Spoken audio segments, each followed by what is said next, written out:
Racist officer ignores black teacher's badge, heads to detention instead. Get your hands off me. I have every right to be here, James Bennett shouted, his voice echoing through the school hallway as two security officers gripped his arms. His glasses had been knocked askew, and the contents of his leather briefcase were scattered across the polished floor lesson plans, a dog-eared copy of To Kill a Mockingbird, and a half-graded stack of essays. "Sir, you need to calm down," Officer Ray Wilson said firmly, tightening his grip. His face was flushed with anger, his jaw clenched. "You've been warned repeatedly about trespassing." "I'm not trespassing, I work here." James struggled against the officer's hold, his voice cracking with emotion. "I've worked here for 27 years. Students pressed against lockers, wide-eyed, phones recording the confrontation.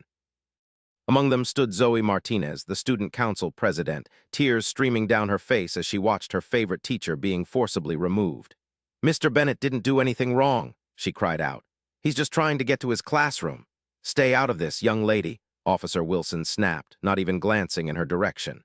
"This man refused to show proper identification and became combative. My ID is right there on the floor where you knocked it out of my hand." James pointed desperately toward his faculty badge, which lay face down several feet away. Principal Alina Caldwell pushed through the crowd of students, her face a mask of shock.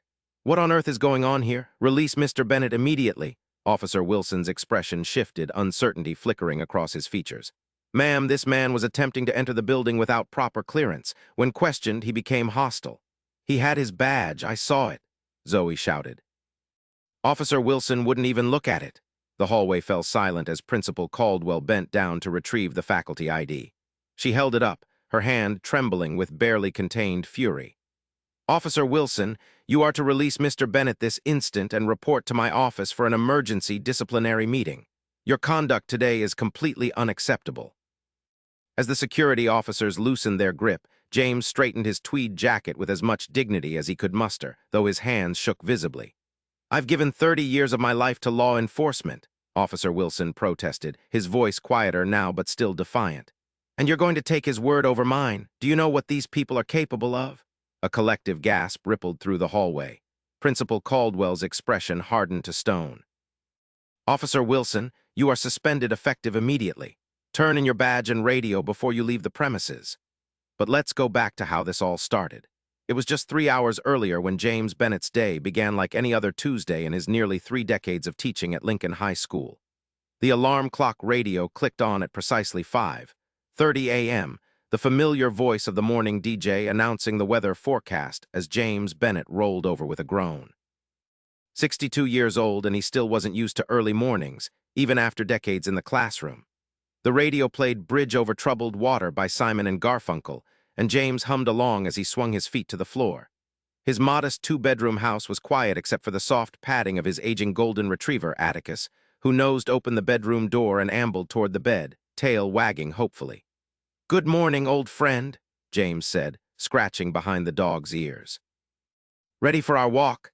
Their morning ritual was unchanged in 15 years, a brisk walk around the neighborhood, followed by breakfast at the small kitchen table while James reviewed his lesson plans for the day. Today was special, though. After years of advocating, he was finally going to launch the school's first African-American literature elective for seniors. As James dressed in his favorite tweed jacket with leather elbow patches, a running joke among his students who called him old school, he paused to straighten the framed photo of his late wife, Catherine. She had been gone 7 years now, but he still found himself talking to her, especially on important days. "Big day today, Kathy," he said softly. "Finally got that course approved. Took long enough, didn't it?" The walk with Atticus was pleasant in the crisp autumn air. James waved to Mrs. Gonzalez, who was already tending her immaculate garden, and exchanged pleasantries with Frank Turner, a Vietnam veteran who always sat on his porch with coffee at this hour. "How's retirement treating you, Frank?" James called out. Frank raised his mug in salute. "Every day's a Sunday. When are you going to join me in the good life, Bennett?" James chuckled. "When they pry the chalk from my cold, dead hands, I suppose. Nobody's used chalk in 20 years, you dinosaur." Frank laughed. Back home, James prepared his simple breakfast: toast, scrambled eggs, and black coffee while listening to the morning news. The radio reported ongoing tensions following a police shooting in a neighboring county, and James shook his head sadly. Some things hadn't changed nearly enough since his own youth during the civil rights era. He gathered his materials, the new course syllabus he'd spent the summer perfecting, his worn leather briefcase inherited from his father, also a teacher, and the special first edition of Invisible Man by Ralph Ellison he planned to show his students. Catherine had given it to him on their 10th anniversary, and while he never brought valuable books to school, today felt like an exception. The drive to Lincoln High was a familiar 15 minutes through tree-lined streets that were just beginning to show hints of autumn color. James had taught generations of students in this middle-class suburb, sometimes teaching the children of his former students, which both delighted and occasionally horrified him when he realized how much time had passed. Lincoln High School had changed dramatically over 3 decades. What was once an almost entirely white school now reflected the diversity of the changing community. James had welcomed every shift, advocating for more inclusive curricula and mentoring new teachers of color when they joined the faculty. The school parking lot was already filling up when James arrived at 7:15 a.m. He nodded to several students who called out greetings, smiling as he recognized Zoe Martinez hurrying toward him with a stack of papers. "Mr. B. I finished that college application essay. Do you have time to look at it before school?" Zoe was his star student, bright, passionate, and determined to be the first in her family to attend college. "Good morning, Zoe. Of course I do. Walk with me to my classroom." As they entered the side entrance that faculty typically used, James noticed a new face at the security desk, a stocky man in his 50s wearing the blue uniform of the school's security team. The regular guard Marvin was nowhere to be seen. "Morning," James said pleasantly as he approached, already reaching for his faculty ID badge clipped to his jacket pocket. "I don't think we've met. I'm James Bennett, English Department." The security officer, whose name badge read R. Wilson, barely glanced up from his phone. "ID, please," he said flatly. James unclipped his badge and held it out, still chatting. "Is Marvin out today? He's usually here." Officer Wilson finally looked up, his eyes narrowing slightly as they moved from James's face to the ID badge and back again. Instead of taking the proffered badge, he asked, "What's your business here?" James blinked in surprise. "I teach here, English Department, like I said. This is my 27th year at Lincoln." He wiggled the badge slightly, still holding it out. Wilson's expression remained impassive. "I need to see proper identification, sir, not just a badge that could belong to anyone." Zoe, who had been standing quietly beside James, spoke up. "Officer Wilson, this is Mr. Bennett. He's the head of the English Department. Everyone knows him." Wilson's gaze flicked to Zoe, then back to James. "I don't know him, and school policy requires proper identification from all individuals entering the building." James felt a familiar tightness in his chest, a sensation he had experienced too many times in his 62 years. He took a deep breath. "My faculty ID is proper identification, Officer Wilson. It has my photo, name, and position clearly visible. I've shown it to you. Now, if you'll excuse us, I need to help my student with her college application before first period." As James moved to walk past the security desk, Wilson stood up abruptly, blocking his path. "Sir, I need you to step back. I haven't cleared you to enter." The commotion was beginning to draw attention. Several students had paused to watch, and another teacher, Sarah Chen from the math department, approached with concern. "Is everything okay here?" she asked, looking between James and the security officer. "This man is attempting to enter without proper identification," Wilson stated firmly. Sarah's eyebrows shot up. "Officer, this is James Bennett. He's been teaching here longer than I've been alive practically. There must be some misunderstanding." James felt a mixture of gratitude and humiliation as his colleague defended him. This shouldn't be happening, not here, not at the school that had been his professional home for nearly 3 decades. "There's no misunderstanding," Wilson insisted. "I need to see a government-issued ID. That's the policy for visitors." "I am not a visitor," James said, his voice tight with controlled anger. "I am faculty. This badge, issued by the school district, confirms that fact. Now I have work to do before my first class." As James again attempted to move past, Wilson placed a hand on his chest. "Sir, you need to step back now," Zoe gasped, and Sarah stepped forward. "Officer Wilson, this is completely inappropriate. Mr. Bennett has shown you his ID." "It's all right, Sarah," James said quietly, though it wasn't. He'd lived long enough to recognize when a situation could escalate dangerously. "I have my driver's license in my wallet." As James reached for his back pocket, Wilson tensed visibly, his hand moving toward his hip where a walkie-talkie was clipped. James froze, his hands visible. "I'm just getting my wallet, officer." The moment stretched uncomfortably as James slowly retrieved his wallet and extracted his driver's license. He handed it to Wilson, who examined it with exaggerated scrutiny. This address current? Wilson asked. Yes, it is, James replied, his patience wearing thin. After what seemed an eternity, Wilson handed back the license. All right, you can proceed. Next time have proper ID ready. James reclaimed his license, straightened his shoulders, and walked through the entrance with as much dignity as he could muster, Zoe and Sarah flanking him protectively. I'm so sorry, Mr. Bennett, Zoe whispered once they were out of earshot. That was horrible. It's not your fault, Zoe, James assured her, though his voice was strained. Let's focus on that essay, shall we? But as they continued down the hallway, James caught sight of Principal Alina Caldwell emerging from her office and made a decision. Zoe, would you mind waiting in my classroom for a few minutes? I need to speak with Principal Caldwell. Of course, Mr. B. Zoe squeezed his arm supportively before heading off. Alina Caldwell was in her early 50s, a formidable woman who had been running Lincoln High with firm but compassionate leadership for the past decade. She spotted James and smiled warmly. Good morning, James. Ready for the big launch today? Alina, do you have a moment? James asked, his expression serious. There's something I need to discuss. Recognizing his tone, she nodded immediately. Of course, come into my office. Once inside with the door closed, James recounted the incident at the security desk. Alina's expression darkened as he spoke. This is unacceptable, she said when he finished. Ray Wilson is new transferred from Central High last week when they downsized their security staff, but that's no excuse for this behavior.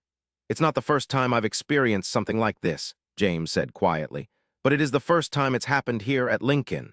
Alina's gaze was sympathetic but fierce. And it will be the last. I'll speak with Officer Wilson immediately and make it absolutely clear that this kind of conduct won't be tolerated. James nodded, feeling both relieved and exhausted.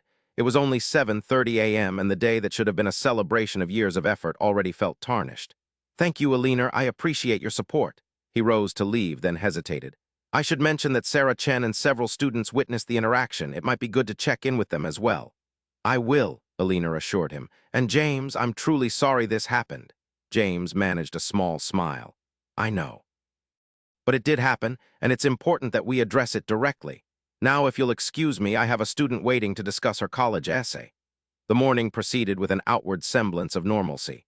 James reviewed Zoe's essay, taught his regular sophomore English class, and met with the debate team during lunch period. But internally, he couldn't shake the uneasiness left by the morning's confrontation. During his free period, James visited the faculty lounge to make copies of his new syllabus. Several colleagues greeted him warmly, but he noticed Sarah Chen deep in conversation with Robert Gonzalez from the history department and Diane Miller from science. They fell silent when he entered, exchanging glances that told him they'd been discussing the incident. James, Robert called him over. Sarah told us what happened this morning. That's completely outrageous. Diane nodded emphatically. You should file a formal complaint. That security guard had no right to treat you that way. James sighed as he fed pages into the copy machine. Alina is handling it. Let's not blow it out of proportion. With all due respect, Sarah said gently, it is a big deal, James. If he treated you, a beloved senior faculty member, this way, how is he treating our students of color? The question hung in the air, uncomfortably relevant. James had spent decades advocating for his students, particularly those from marginalized backgrounds. Could he do any less in this situation? You're right, he acknowledged. I've already spoken with Alina, but perhaps a formal complaint would create a record that might be important. Robert nodded approvingly. The union would back you completely on this. As the conversation continued, the faculty lounge door opened, and Officer Wilson himself entered, heading for the coffee machine. The room fell silent immediately, tension palpable. Wilson seemed to notice the shift in atmosphere, glancing around the room before his eyes landed on James. Something flickered across his face, recognition, perhaps even discomfort, but he quickly masked it with a neutral expression. Afternoon, he said to no one in particular as he poured coffee into a paper cup. The silence stretched awkwardly until Diane finally responded with a cool, hello. Wilson lingered by the coffee station for a moment, then left without another word, the door closing behind him with a soft click. Well, that was uncomfortable, Robert muttered. James stared at the door, a complex mix of emotions washing over him. He knows he overstepped. The question is whether he cares. The rest of the afternoon passed quickly. At 2:15 p.m., the moment James had been anticipating for years finally arrived, the first session of his African-American literature elective. As students filed into the classroom, he felt a surge of pride. 15 seniors had enrolled, a diverse group representing the changing face of Lincoln High. Welcome, James began once everyone was seated. Today marks the culmination of a long journey. For years, I've advocated for this course to be added to our curriculum, and thanks to the support of many of you, your parents, and the school board, we're finally here. He held up the first edition of Invisible Man carefully. Literature has the power to bridge divides and foster understanding across different experiences. Over the semester, we'll explore works that have shaped not just African American identity, but American identity as a whole. As James launched into his carefully prepared lecture on the historical context of the Harlem Renaissance, he felt himself finally relaxing into the familiar rhythm of teaching. This was where he belonged, where he had always belonged. The class discussion was lively and thoughtful. As the period neared its end, James assigned the first reading and watched with satisfaction as students jotted down notes with genuine enthusiasm. The final bell rang at 3:30 p.m. As students gathered their belongings, Zoe approached his desk. "Mr. Bennett, that was amazing. I can't believe it took so long to get this class approved." James smiled. "Change often takes longer than it should, Zoe, but it does come eventually." "About this morning," she began hesitantly. "It's being addressed," he assured her. "But thank you for standing up for me. That took courage." Zoe shook her head. "No, what takes courage is facing that kind of thing your whole life and still showing up every day to teach kids like me. My mom says people your age went through so much worse during the civil rights era." James felt a lump in his throat. "Your mother is right, and we did it so that your generation wouldn't have to face the same obstacles. We haven't fully succeeded yet, but we've made progress. Will you tell us some of your stories sometime, from when you were young?" "Perhaps," James said thoughtfully. "Though today's stories matter just as much as yesterday's. Now you'd better hurry if you want to make that student council meeting." Zoe grinned. "You remembered. See you tomorrow, Mr. B." As the classroom emptied, James began gathering his materials. The first day of his new course had gone perfectly, despite the rough start to the morning. He decided to stay late to prepare for tomorrow, losing himself in lesson planning until the building grew quiet around him. It was nearly 5:00 p.m. when James finally packed his briefcase and headed for the exit. The hallways were mostly deserted now, with just a few students from after-school activities making their way out. As James rounded the corner toward the side entrance he'd used that morning, he spotted Officer Wilson at his post, scrolling through his phone. James hesitated, considering using a different exit to avoid another confrontation. But something in him rebelled at the thought. This was his school. He had every right to use this door. Straightening his shoulders, James walked confidently toward the exit. As he approached, Wilson looked up, recognition immediately flashing across his features. "Heading out, Mr. Bennett?" Wilson asked, his tone carefully neutral. "Yes, I am," James replied evenly, continuing toward the door without slowing. "Just a moment," Wilson said, standing. "I need to see your ID." James stopped, incredulity washing over him. "Excuse me? School policy requires identification when exiting after hours," Wilson stated, though no such policy existed. "That's simply not true, Officer Wilson." James's voice was calm but firm. "And you know perfectly well who I am after this morning's interaction." Wilson's jaw tightened. "Sir, I'm going to need to see your faculty ID or I can't allow you to leave with that briefcase. Security protocols." James felt a familiar anger rising but kept his voice level. "Officer Wilson, I've been teaching at this school since before you were likely even in law enforcement. I'm carrying my personal belongings in my personal briefcase. I'm not going to be subjected to this harassment." "Harassment?" Wilson's voice rose slightly. "I'm doing my job, sir. And right now you're interfering with security procedures. What seems to be the problem here?" Both men turned to see Robert Gonzalez approaching, concern evident on his face as he took in the scene. "Robert," James acknowledged his colleague with relief. "Officer Wilson seems to think there's a policy requiring ID checks to exit the building." Robert frowned. "That's not a policy I'm familiar with, and I'm on the school safety committee." Wilson's expression hardened. "In light of recent events, we're implementing additional security measures." "Without informing faculty?" Robert challenged.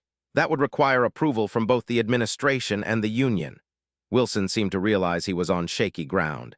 "Look, I'm just trying to ensure school property doesn't leave the premises improperly." "Are you accusing me of stealing?" James asked, his voice dangerously quiet. The tension was broken by the arrival of 3 students members of the debate team James coached, including Zoe Martinez. "Mr. Bennett," called Marcus Johnson, a tall senior. "We were hoping to catch you. We have questions about Saturday's tournament." James turned gratefully toward his students, deliberately turning his back on Wilson. "Of course, what can I help with?" As James spoke with the students, Wilson remained at his post, clearly uncomfortable but unwilling to back down. Robert stayed as well, a silent but supportive presence. After answering the students' questions, James bid them goodbye and turned back to Wilson. "Officer, I am leaving now with my personal belongings. If you have concerns about that, I suggest you take them up with Principal Caldwell tomorrow." Without waiting for a response, James walked through the exit, Robert following close behind. "That man has a serious problem," Robert muttered once they were outside. James sighed heavily. "Yes, he does. And unfortunately, it's becoming my problem too. Eleanor needs to know about this second incident," Robert insisted. "This is targeted harassment, plain and simple." "I'll email her tonight," James promised, though I had hoped this morning's conversation would have made an impression. They walked together to the parking lot, discussing what actions might be taken. As they reached James's car, Robert placed a hand on his shoulder. "James, you've been a mentor to me since I started teaching here 12 years ago. You fought for equity and inclusion at Lincoln longer than anyone. Don't let this guy make you doubt your place here." James managed a smile. "I appreciate that, Robert, and don't worry, it takes more than one prejudiced security guard to shake my resolve." As James drove home, however, he couldn't help but reflect on how quickly the joy of his new course launch had been overshadowed by Wilson's behavior. By the time he pulled into his driveway, he'd composed a detailed email to Eleanor, documenting both incidents and requesting formal action. Atticus greeted him enthusiastically at the door, and James spent the evening walking his dog, grading papers, and trying to focus on the positive aspects of his day. He called his daughter, Michelle, who lived in Chicago with her family, and shared the excitement of finally teaching his African-American literature course, carefully omitting the incidents with Officer Wilson. No need to worry her. The following morning, James awoke to an email from Eleanor, sent at 11:38 p.m. the previous night. "James, I'm deeply disturbed by this second incident. This is clearly unacceptable behavior from Officer Wilson. I've scheduled an emergency meeting with the district security supervisor for 7:30 a.m. Please come to my office when you arrive. We will address this immediately and decisively." Eleanor, James felt a mix of relief and apprehension as he prepared for work. He arrived at school early, parking in his usual spot at 7:10 a.m. As he approached the building, he noticed a different security officer at the side entrance, Marvin Jenkins, the regular guard who had been absent the previous day. "Morning, Mr. Bennett," Marvin called cheerfully. "Beautiful day, isn't it?" "Good morning, Marvin," James replied with genuine warmth. "It's good to see you back." "Just a doctor's appointment yesterday," Marvin explained. "Heard there was some trouble with my replacement, though. Principal Caldwell called me at home last night to make sure I'd be in today." James nodded. "There was a misunderstanding. I'm heading to meet with her about it now, actually." "Well, don't let me keep you," Marvin said, waving him through with a smile. James made his way to Eleanor's office, where he found her already in conversation with a man in a district security uniform who introduced himself as Supervisor Thomas Green. "Mr. Bennett, thank you for joining us," Green said, shaking James's hand firmly. "Principal Caldwell has shared your emails regarding Officer Wilson's conduct. I want to assure you that we take these allegations very seriously." "They're not allegations," Eleanor corrected firmly. "I witnessed Officer Wilson's disrespectful attitude myself yesterday, and multiple staff and students observed the first incident." Green nodded. "Of course, poor choice of words on my part. I've already spoken with Officer Wilson this morning to get his perspective, and now I'd like to hear directly from you, Mr. Bennett." James recounted both incidents in detail, keeping his tone professional despite the lingering anger and humiliation. Green listened attentively, taking notes and asking occasional clarifying questions. "Thank you for this thorough account," Green said when James finished. "Based on what I've heard from you, Principal Caldwell, and the statements she collected from witnesses, I agree that Officer Wilson's behavior was inappropriate and unprofessional. And potentially discriminatory," Eleanor added pointedly. Green's expression tightened slightly. "That's a serious charge, but one I can't dismiss given the pattern of behavior. I'll be recommending that Officer Wilson be reassigned to non-school security duties effective immediately, pending a full investigation." "I appreciate that," James said sincerely. "My primary concern is ensuring that students and staff of color at Lincoln don't face similar treatment." "Completely understandable," Green agreed. "We'll be conducting a review of all recent security interactions at Lincoln to look for any patterns that might cause concern." As the meeting concluded, James felt cautiously optimistic. The system seemed to be working as it should. Inappropriate behavior had been reported and was being addressed promptly. "Thank you both for taking this seriously," he said as he prepared to leave for his first class. Of course we take it seriously, Alina said firmly. Lincoln High stands for inclusion and respect. Always has, always will. The morning passed without incident. James taught his classes, met with students during lunch, and tried to put the Wilson situation behind him. By early afternoon, word had spread among the faculty that Wilson had been temporarily removed from his post at Lincoln, with Marvin Jenkins resuming his regular duties. James was in the middle of his sixth-period class when the intercom crackled to life. "Mr. Bennett, please report to the main office immediately," came the secretary's voice. His students exchanged curious glances as James excused himself, asking Robert Gonzalez, whose classroom was across the hall, to keep an eye on the class. As James walked briskly toward the office, he wondered what could be so urgent. Had there been developments in the Wilson situation? Was it something personal? Had something happened to Michelle or his grandchildren? When he entered the main office, he was surprised to find it unusually crowded. Alina Caldwell stood near the reception desk, her expression grim. Supervisor Green was there as well, looking distinctly uncomfortable, and to James's shock, Officer Wilson was present, along with another man in a suit who James didn't recognize. "What's going on?" James asked, looking from face to face. "Mr. Bennett," the unknown man stepped forward. "I'm David Hargrove, legal counsel for the school district. There's been a development we need to discuss." Alina's expression was apologetic. "James, Officer Wilson has filed a counter-complaint alleging that you behaved aggressively toward him and made false accusations of racism." James stared in disbelief. "That's absurd." "Nevertheless," Hargrove continued smoothly, "the district has protocols for handling such situations. Both parties will be interviewed separately, and any available evidence will be reviewed." "Evidence?" James repeated. "What evidence could possibly support his claims?" Wilson spoke up, his voice calm but with an undercurrent of satisfaction. "Security footage from the exits. It will show exactly what happened." James hadn't even considered that the encounters might have been recorded. "Good," he said firmly. "The footage will show exactly how you treated me." Hargrove raised a placating hand.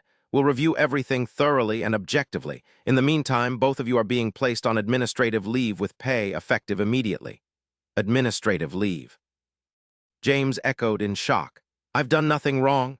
"It's standard procedure, Mr. Bennett," Hargrove explained. "Not a presumption of guilt on either side." Alina stepped forward. "James, I fought this decision, but it comes from the superintendent's office. We need to follow protocol." James felt as though the floor were shifting beneath him. After nearly 3 decades of exemplary service, he was being escorted out of his own school alongside a man who had treated him with blatant prejudice. "What about my classes?" he asked, thinking of his students. "The African American Literature course just launched yesterday." "We'll arrange substitutes," Alina assured him. "This is temporary, James, just until the investigation is complete." "How long will that take?" Hargrove hesitated. "Typically 3 to 5 business days. We'll expedite the process given the circumstances." James looked at Wilson, who met his gaze with cool confidence.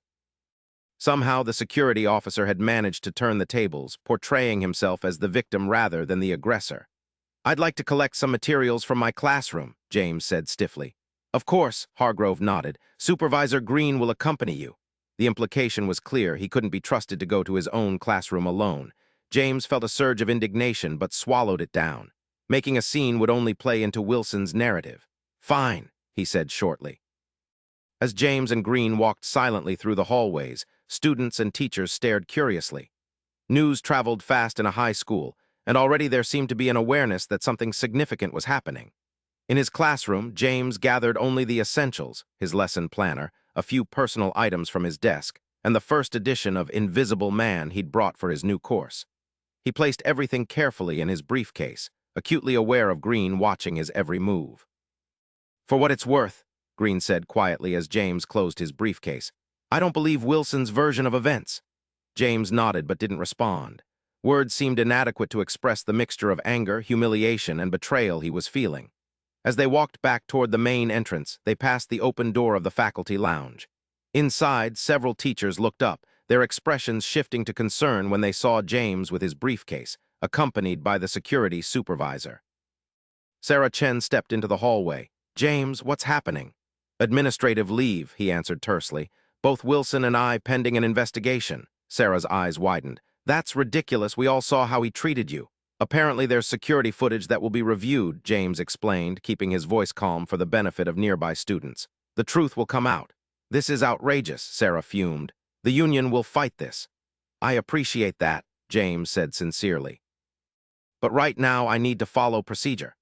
As they continued toward the exit, Zoe Martinez emerged from the library, stopping short when she saw James with his briefcase during school hours. Mr. Bennett, are you leaving? She asked, confusion evident in her voice. James hesitated, unsure how to explain the situation to a student.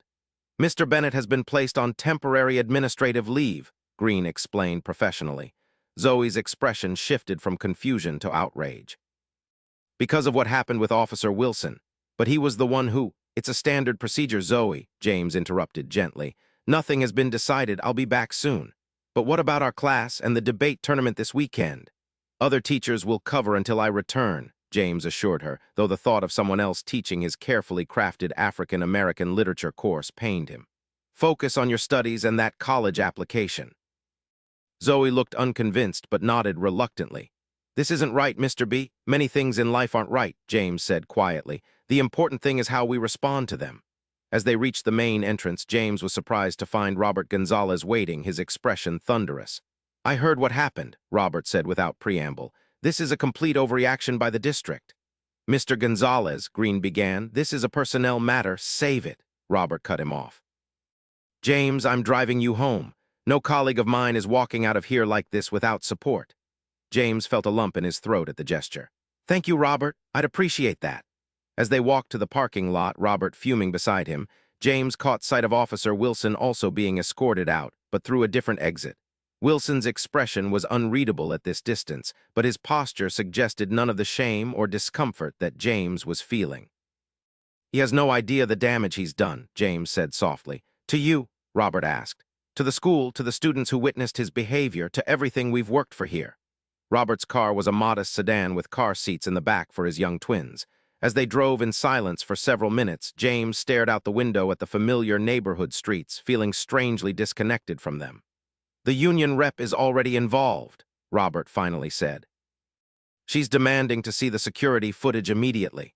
Good, James nodded. The footage will vindicate me. Of course it will, Robert agreed, but the fact that you have to be vindicated at all after nearly 30 years of service is what infuriates me. They pulled up in front of James's house, where Atticus could be seen watching through the front window, tail wagging at the unexpected early return of his owner. Thank you for the ride, James said, gathering his briefcase. And for the support. What can I do to help? Robert asked earnestly. James considered the question. Keep an eye on my students, especially the seniors in the new literature course, and let me know if you hear anything about the investigation. Count on it, Robert promised. This will be resolved quickly, James. It has to be. But as James watched Robert drive away, he wasn't so sure. The confidence with which Wilson had filed his counter-complaint suggested he might have more support than was immediately apparent. And James had been in education long enough to know that bureaucracy rarely moved quickly, even in clear-cut cases. Inside, Atticus greeted him with enthusiastic affection, oblivious to his master's distress. James went through the motions of his evening routine mechanically, walking the dog, preparing a simple dinner, even grading the papers he'd brought home the previous day, though technically he wasn't supposed to be working while on administrative leave. Just before 8:00 p.m., his phone rang. It was Alina Caldwell. James, I wanted to check on you, she said when he answered. Today was handled poorly, and I want you to know I'm fighting this every step of the way. I appreciate that, Alina, James replied, settling into his armchair with a sigh. Have they reviewed the security footage yet? There was a slight hesitation before Alina answered. That's partly why I'm calling. There's been a complication. James felt a chill. What kind of complication? The footage from yesterday morning doesn't show the entrance clearly. There was some kind of technical issue with the camera angle, and the footage from the afternoon encounter only captures part of the interaction. It cuts off before the students and Robert arrived. Convenient, James said bitterly. Very, Alina agreed, her frustration evident. But we still have multiple witness statements supporting your account. The district can't ignore those, can't they? James asked, more wearily than he intended. It seems they've already shown a willingness to treat this as a he said situation, despite the overwhelming support for my version of events. The superintendent is under pressure from the security officers' union, Alina admitted. They're claiming Wilson is being unfairly targeted. And what about the teachers' union? What about the fact that I've devoted my entire career to this school? Doesn't that count for anything? Of course it does, James. That's why I'm personally overseeing this investigation. I won't let them sweep this under the rug. After ending the call, James sat in his darkening living room, contemplating how quickly his professional life had unraveled. Yesterday morning, he'd been at the pinnacle of his career, finally launching the course he'd advocated for years to create. Now he was sitting at home, effectively suspended, his reputation under attack. The following days passed in an uncomfortable limbo. James received daily calls from Alina, Robert, and the union representative, updating him on the investigation's progress. The security footage had been thoroughly reviewed, but as Alina had warned, it was inconclusive. The district was now interviewing every witness, a process that was taking longer than initially estimated. On the third day of his administrative leave, James received an unexpected visitor. He opened his front door to find Zoe Martinez standing on his porch, clutching a thick manila envelope. "Zoe," he said in surprise, "you shouldn't be here. I'm on administrative leave." "Which is ridiculous," she stated firmly. "That's why I brought this." She thrust the envelope toward him.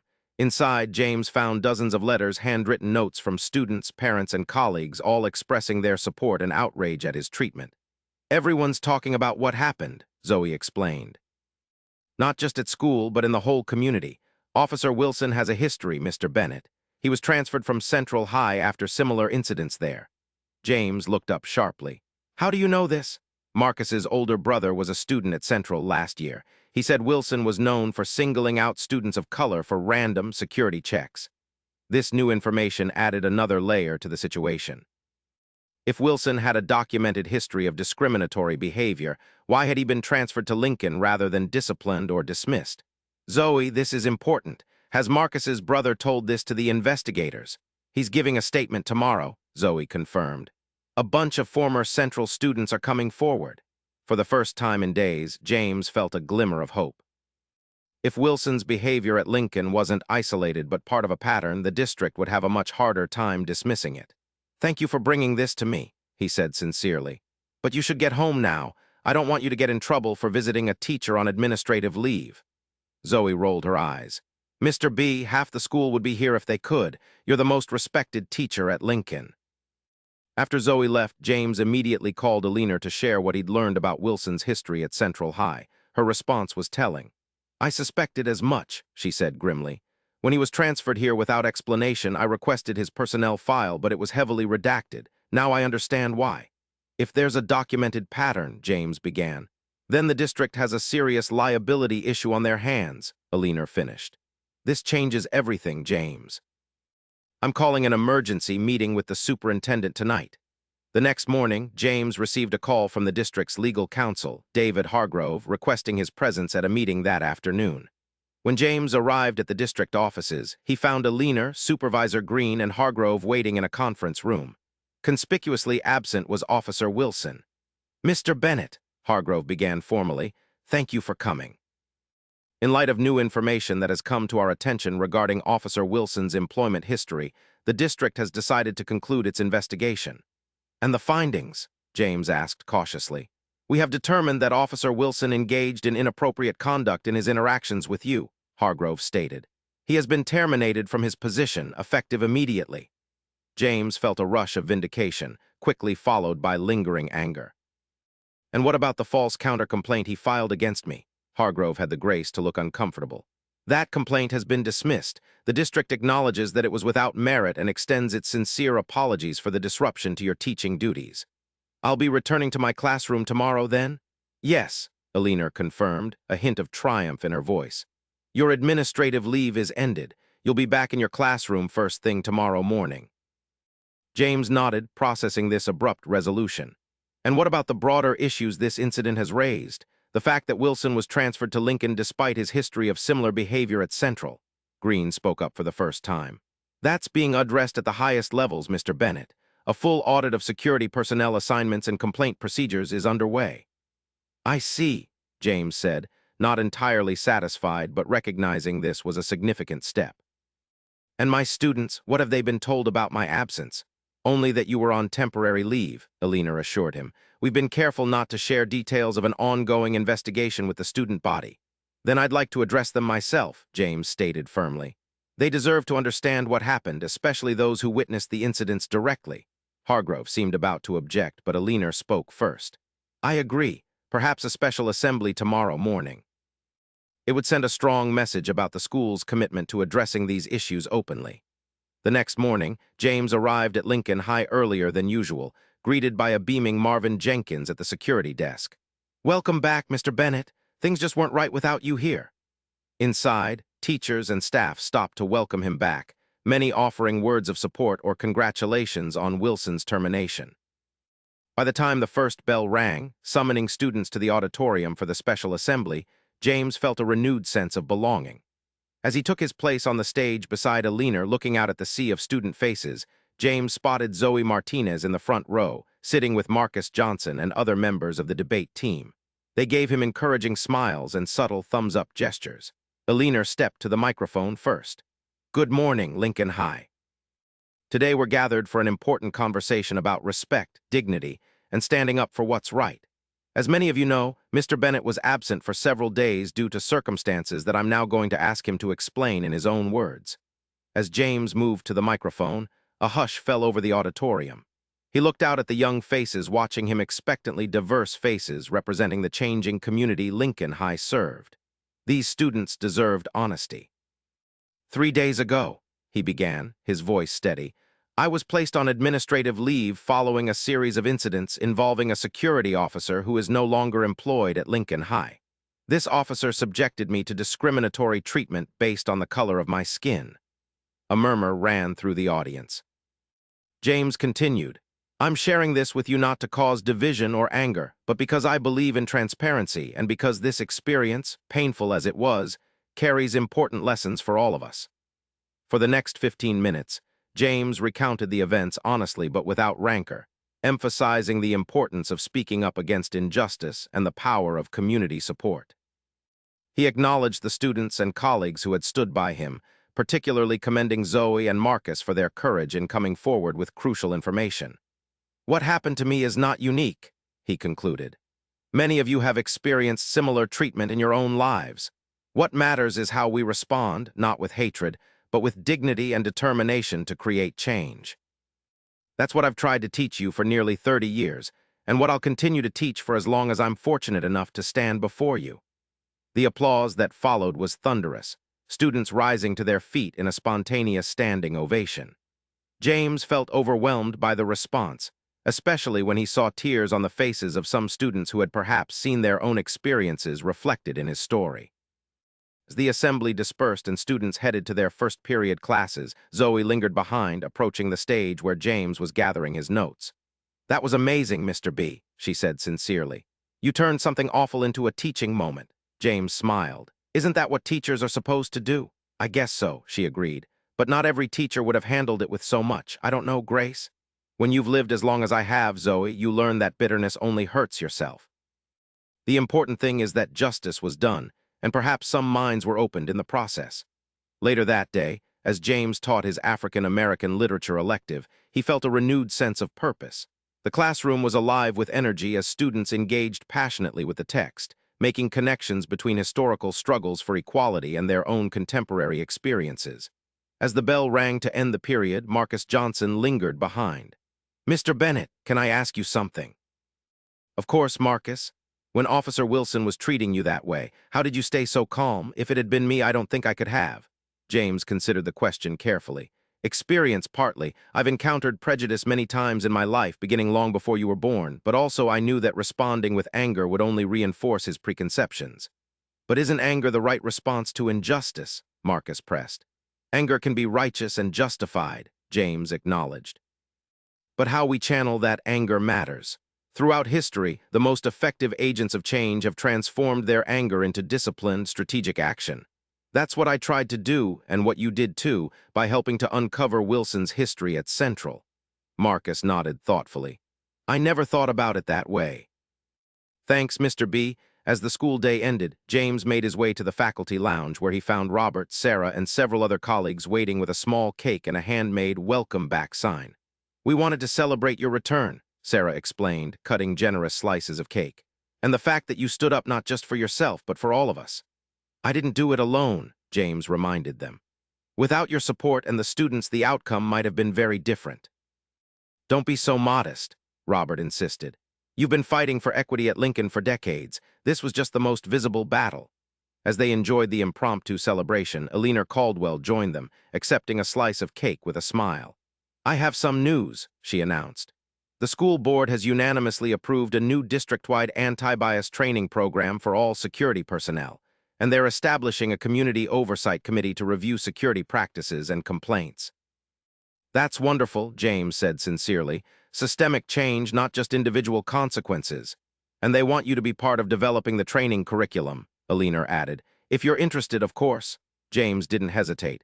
"Absolutely, it's an opportunity to turn this experience into something constructive."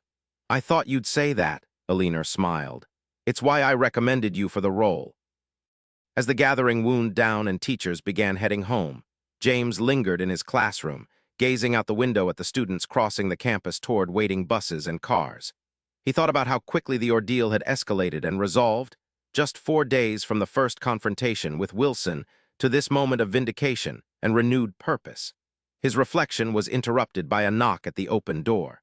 He turned to find Supervisor Green standing awkwardly in the doorway. "Mr. Bennett, do you have a moment?" "Certainly," James gestured to a student desk. "Please sit down." Green entered but remained standing. "I wanted to personally apologize for how this situation was handled. The system failed you initially, and for that I'm truly sorry." "I appreciate that," James said, studying the man's sincere expression. "May I ask you something?" "Of course." "When Wilson was transferred from Central to Lincoln, did you know about the complaints against him there?" Green's discomfort was evident. Not initially. The complaints had been minimized in his file. It wasn't until students from Central came forward this week that the full picture emerged. "I see," James nodded. "A failure of the system indeed." "A system I'm part of," Green acknowledged. "Which is why I wanted to tell you personally that I've submitted a comprehensive proposal for reforming how we handle such complaints. No officer with Wilson's history should ever be shuffled from school to school again." "That's good to hear," James said. "These aren't just procedural issues, they affect real students and teachers every day." "I understand that now," Green said quietly. "Better than I did before."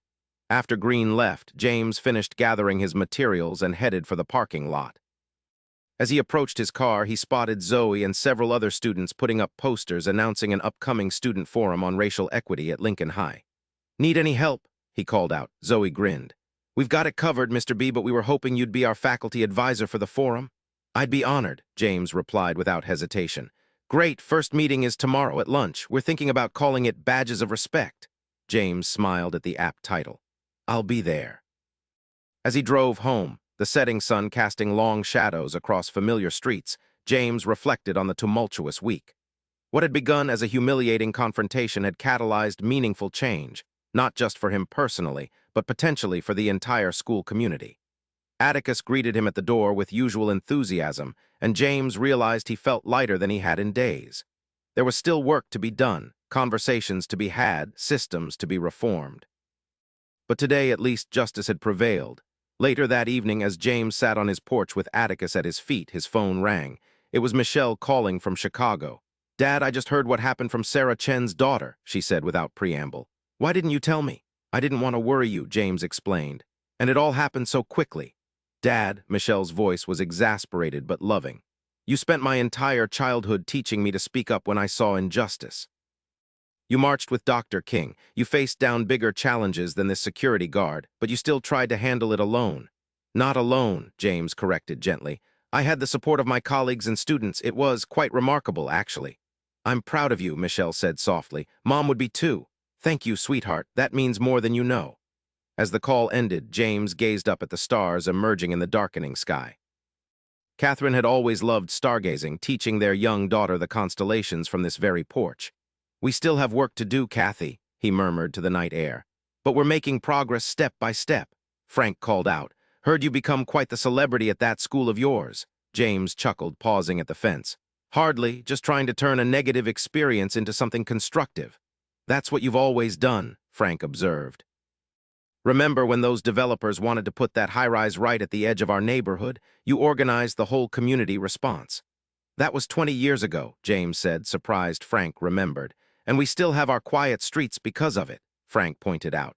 "Some people talk about making a difference, others just do it. You've always been a doer, James." The simple observation stayed with James as he continued his walk. Throughout his career, he had tried to effect change from within the classroom, one student at a time. Perhaps now was the time to expand that influence. By the time he returned home, his decision was made. He would accept the position chairing the Student Faculty Equity Council while continuing to teach his literature elective.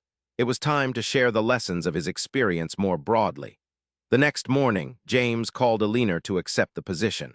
Her delight was evident even over the phone. "You won't regret this, James. The council has real potential to reshape how we approach equity issues across the district." "I hope so," James replied, "but I want to be clear that I'm still a teacher first. The classroom remains my primary commitment." "Understood completely," Alina assured him. "We want your experience as an educator to inform this work."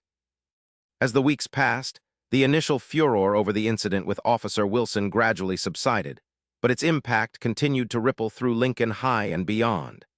The Badges of Respect initiative became a permanent program, with new students receiving badges at orientation each year. The curriculum James helped develop for security personnel was adopted district-wide, then by neighboring districts as well. Through it all, James continued teaching his beloved literature courses, finding that his new role on the Equity Council actually enriched his classroom discussions. Students engaged more deeply with texts when they could connect them to real-world experiences of justice and injustice, respect and disrespect. 3 months after the incident, as the school year neared its end, James received an unexpected invitation. The state education department was hosting a conference on equity in education, and they wanted him to deliver the keynote address, sharing Lincoln High's journey and the initiatives that had grown from it. "They want me to speak to 500 educators from across the state," James told Michelle during their weekly phone call. "I'm not sure I'm the right person for this." "Who better?" Michelle challenged. "You've lived this experience, Dad. You've done the work to transform it into something positive." "Other schools need to hear that story." "I suppose," James conceded, "but public speaking to hundreds of people isn't exactly my forte." "Are you kidding?" Michelle laughed. "You've been performing for teenagers every day for almost 30 years. This will be easy by comparison." In the end, James accepted the invitation. Over the following weeks, he worked carefully on his address, determined to honor the complexity of the issues while offering practical insights from Lincoln's experience. The day of the conference arrived, and as James stood backstage waiting to be introduced, he felt an unexpected calm. This wasn't about him personally anymore. It was about the larger issues of respect, dignity, and inclusion that had defined his career. The state education commissioner introduced him warmly. "Our keynote speaker today has turned a troubling personal experience into a catalyst for systemic change in his school district. Please welcome James Bennett, chair of the Student Faculty Equity Council for Lincoln School District and founder of the Badges of Respect initiative." As James stepped to the podium, he saw faces of educators from across the state, diverse faces united by a common commitment to their students. Among them, he spotted Alina, Robert, and several other colleagues who had made the journey to support him. "Thank you for that kind introduction," James began. 3 months ago, I was forcibly removed from my own classroom because a security officer refused to acknowledge my right to be there. Today, I stand before you not as a victim of discrimination, but as a witness to the power of community response in the face of injustice. For the next 40 minutes, James shared Lincoln High's journey, the initial incident, the student and faculty response, and the structural changes that had followed. He spoke candidly about the pain of being dismissed and disrespected after decades of service, but also about the transformative power of turning that pain into purpose. "What happened to me was not unique," he emphasized. "Similar experiences occur daily in schools across our state. The difference in my case was that I had a supportive administration, engaged colleagues, and courageous students who refused to let injustice stand unchallenged." The question before us today is, how do we ensure that same level of support for every student, every parent, every staff member who faces discrimination in our educational communities? As James concluded his address, the audience rose in a standing ovation. Educators lined up afterward to share their own experiences and to learn more about implementing similar initiatives in their schools. One conversation particularly touched him. A young black teacher from a rural district approached hesitantly. "Mr. Bennett, I just wanted to thank you. Last year I had an experience almost identical to yours, but when I reported it, nothing happened. Hearing your story gives me hope that change is possible." Change is not just possible, it's essential, James told her. And it begins with brave educators like you speaking your truth. That evening, as James drove home from the conference with Alina and Robert, he felt a sense of completion that had been missing 3 months earlier. I think we've actually made a difference, he said quietly, not just at Lincoln but potentially for schools across the state. We have, Alina agreed, and it all started with you refusing to let that initial injustice stand unchallenged. Not me alone, James corrected. All of us together, administrators, teachers, students. That's the real lesson here. Change doesn't come from isolated individuals, it comes from communities willing to stand for what's right. As they pulled into the Lincoln High parking lot where James had left his car that morning, he was surprised to find several figures waiting: Zoe, Marcus, and other members of the Student Equity Forum. What are you all doing here? James asked as he stepped out of Alina's car. We wanted to hear how it went, Zoe explained, and to show you something. She handed him a tablet displaying the local news website. The headline read, Lincoln High Teacher's Story Inspires Statewide Equity Initiative. They were at the conference? James asked, scanning the article. Apparently so, Marcus grinned. You're famous, Mr. B. Hardly, James demurred. The story isn't about me, it's about what we've accomplished together. That's why you're the perfect person to tell it, Zoe said simply. As James drove home in the gathering dusk, he reflected on the journey of the past 3 months. What had begun as a humiliating confrontation had transformed into something far more significant, a catalyst for change that extended far beyond one teacher and one security officer. At home, as he settled into his armchair with Atticus at his feet, James picked up the wooden plaque his students had given him months earlier. When I discover who I am, I'll be free. Freedom, he reflected, came in many forms. For him, it had come through standing firm in his dignity despite Wilson's attempt to diminish him. For his students, perhaps it came through witnessing that stand and finding their own voices in response. The phone rang, interrupting his thoughts. It was Michelle. Dad, I just saw the news article. How was the conference? It went well, James said modestly. Better than I expected, actually. I'm so proud of you, Michelle said warmly. Mom would be too. Thank you, sweetheart. That means more than you know. After the call ended, James returned to his armchair, gazing at the family photos arranged on the side table. Catherine smiled back at him from their wedding photo, her eyes bright with hope for their future together. We did good work, Kathy, he murmured, and it continues. The next morning, the last day of the school year, James arrived at Lincoln High to find the campus decorated for graduation. As he walked toward his classroom, he spotted Officer Marvin Jenkins at his post by the entrance. Morning, Mr. Bennett, Marvin called cheerfully. Ready for the summer break? More than ready, James admitted with a smile. Though I'll be back often for the Equity Council meetings. I heard about your speech yesterday, Marvin said. Word travels fast. You've really started something important here. We all have, James corrected gently. Every person who chooses respect over prejudice, inclusion over exclusion. Well, I'm proud to wear this. Marvin touched the badge of respect pin to his uniform, and I make sure every visitor knows what it means. The final day was a whirlwind of graduation preparations, yearbook signings, and emotional goodbyes to seniors. James's African-American literature students presented him with a bound collection of their final essays, each exploring how the course had influenced their perspectives. We wanted you to have something to remember this first class by, Zoe explained as she handed him the volume. Since we were your guinea pigs and all.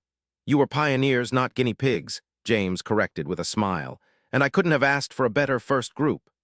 At the graduation ceremony that evening, James sat on the stage with the other faculty, watching with pride as his students received their diplomas. When Zoe Martinez was called, the audience erupted in particularly enthusiastic applause, recognition of her role in the student equity initiatives that had transformed the school. After the ceremony, as families and graduates mingled on the lawn, James found himself surrounded by parents wanting to express their gratitude for his influence on their children. Mr. Bennett, one mother said tearfully, my son never enjoyed reading until he took your class. Now he's majoring in English at college. My daughter talks about your discussions all the time, another parent shared. You've taught her to think critically about everything she reads. As the crowd gradually thinned, James spotted a familiar figure standing alone near the edge of the lawn: David Hargrove, the district's legal counsel who had initially placed him on administrative leave. Curious, James made his way over. Mr. Hargrove, I didn't expect to see you at our graduation. Hargrove looked slightly uncomfortable.